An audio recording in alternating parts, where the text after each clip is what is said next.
How to turn on Instagram two-factor authentication. Hi guys, welcome to our channel. Let's begin. First of all, open Instagram on your device and make sure to sign into your account.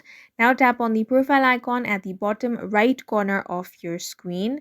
Once you get here, tap on the three lines at the top right corner. Then tap on Account Center.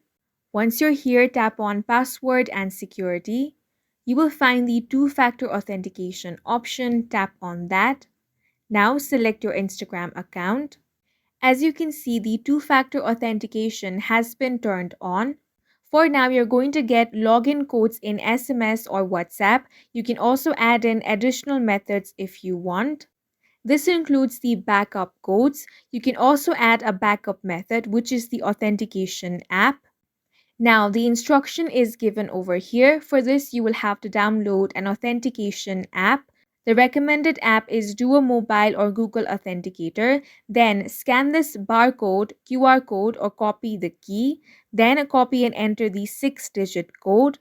And in this way, you can turn on the two-factor authentication on Instagram. And that's it for this video. If you found it helpful, please make sure to hit the like button and subscribe for more videos like this.